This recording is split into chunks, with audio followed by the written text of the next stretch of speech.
What's going on, guys? So it's been a while since I've done a driving rant, and I figured it's probably time to do another one. You know, that's kind of what the basis of my channel started with, doing these driving rants, talking to you about vehicles that I was in, talking to you about topics that I felt were important for those of you who are looking to buy a new truck or maybe upgrade or perhaps get into an RV. So let's talk about it. Let's have a quick, interesting conversation about buying a new truck. Hang tight, I'll be right back.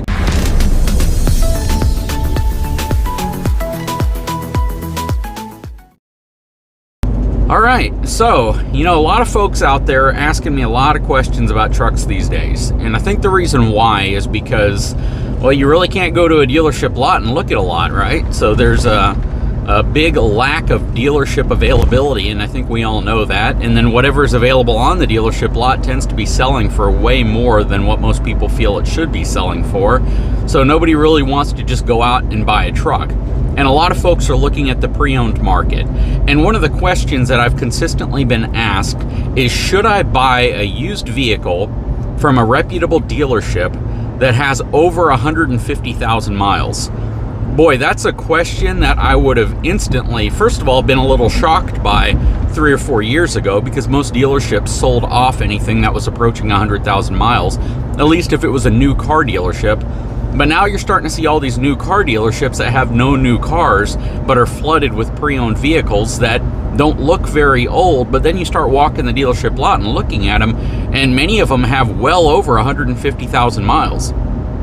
And they're demanding the price of vehicles that have 40,000 miles just 3 or 4 years ago. And, you know, the reason for that is very simple: supply and demand, right? So people are holding onto their vehicles longer. People are getting more for their trade-in when they actually decide to get rid of their vehicle. People are getting more when they're trying to sell it outright. It's kind of like RVs. You know, a lot of people think that RVs are the worst purchase decision you can make because you're just throwing money away.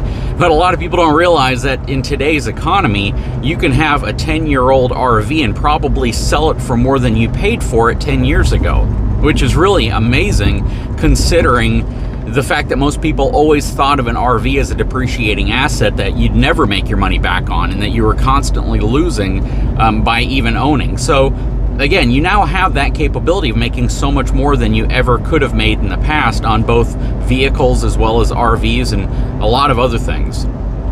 So again, back to the question: should you buy a pickup truck that has over 150,000 miles if you're buying it from a reputable dealership? Let's say it's a Ford dealership or a Chevy or a Ram or even a Mercedes or BMW dealership, and they have that truck that you're looking for, you know, regardless of what type of truck. It could be a half-ton, it could be 3/4 ton, 1 ton, whatnot. And let's say they have the truck you're looking for. Should you buy it? Or even maybe a CarMax or you know, any of these other places, Carvana and such. And I would say that the types of things that you normally didn't really have to focus as much on when buying used vehicles 3 or 4 years ago are things you really have to focus on today. Because just because a vehicle is at a reputable dealership and they put it through an exhaustive inspection and they, you know, claim that this vehicle has had so many things done to it to make sure it's safe, well, that's true. Most of your reputable dealerships do that, and that's a big differentiation between your mom and pop buy here, pay here kind of dealerships versus, you know, your large dealership chains like your Auto Nations and things like that. The reality of it is that inspection is only going to look for things that are blaringly obvious, are things that you're quickly going to uncover when you take the vehicle through an extensive diagnosis process. Basically, you have the shop going into it, looking at the shocks, looking at the brakes, looking at suspension components, looking at control arms, looking at steering linkage, looking at engine and component transmission, things like that. Those are the things that they are going to uncover. But what they cannot uncover, and what they're unlikely to uncover, are things that are going to be on the verge of potentially breaking. Things that have not failed yet. And when I say have not failed, they truly have not failed. You don't have any issue with it. Perhaps it's some type of a steering bushing, or perhaps it's a control arm, or it's a bushing or a bearing that has not failed yet, that is on the verge of failing. Perhaps it's an alternator or a starter or even batteries. These are things that in some cases will give you some indication that they're ready to fail, but in many cases they're not going to give you an indication until they actually do fail. And when you get over 150,000 miles, you are now at that point where the manufacturer of the vehicle actually believes that these components are at the end of their life. So whenever you look at most light duty vehicles, non-commercial vehicles, and what I mean by that are most class 3 vehicles and below, they're usually going to have a component life expectancy of about 125 to 150,000 miles. Because for most people, whenever you buy a new vehicle, that's about the length of time you keep that new vehicle before you end up selling it and getting something different.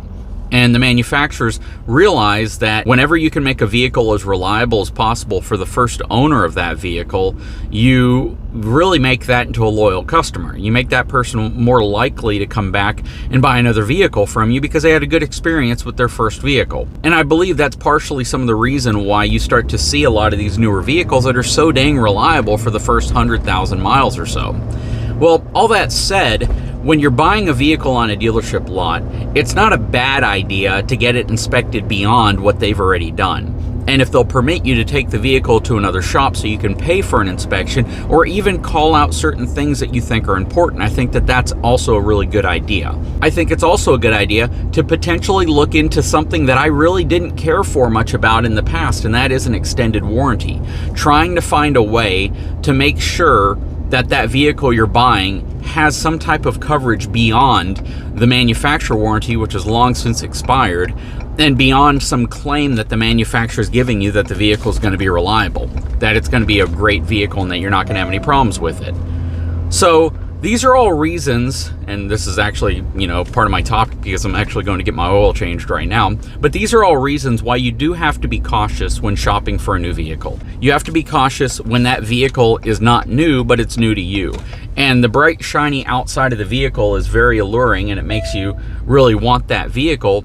But at the same time, you also have to understand that if that vehicle has well over 100,000 miles on it, that you're taking the risk that there are things with that vehicle that potentially could fail that have not failed yet, that you wouldn't have to worry about on a vehicle that has 30,000 miles, 50,000 miles, 70,000 miles, even 100,000 miles. So you definitely want to ensure that whatever you're buying is reliable, but you also need to ensure that whatever you're buying is going to be the type of vehicle you expect it to be for as long as you're expecting to use it.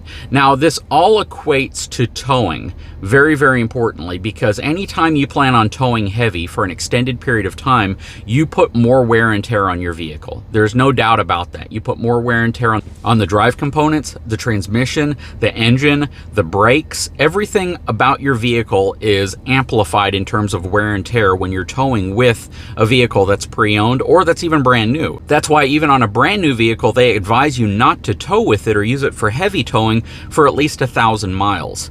And that's so you can put some adequate wear on components that are going to be under stress whenever you are towing with it. So again, very important to consider what you're going to be using a vehicle for. And in many cases, or at least in some cases, it might make more sense to actually look at a newer vehicle or to pay more to find a lower mileage vehicle if you're going to be using it for towing. Specifically, RVs, travel trailers, things like that, they are heavy. They put a lot of wear on your vehicle, and other things that you may not be aware of are things that aren't really inspected on these pre-owned vehicles, and that's areas such as the receiver. Very rarely is a manufacturer going to look at the towing receiver on a vehicle, put weight on it, see if it's loose, see if the bolts need to be retorqued on it, to see if there's metal fatigue or bending, or maybe even some rust that's buried. And on a 150,000 mile vehicle, you're certainly going to have areas that the vehicle's been exposed to that a lower mileage or newer vehicle has not been exposed to, unless that vehicle's just been sitting out in the elements for, years, and it just happens to be a low mileage vehicle.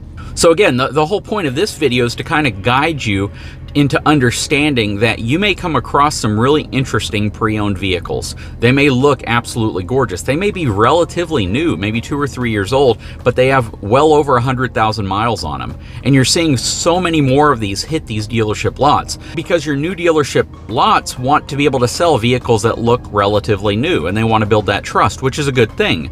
Just keep in mind that you do run a much higher risk of some component failing whenever you start to use that vehicle, especially if you're using it for extreme duty.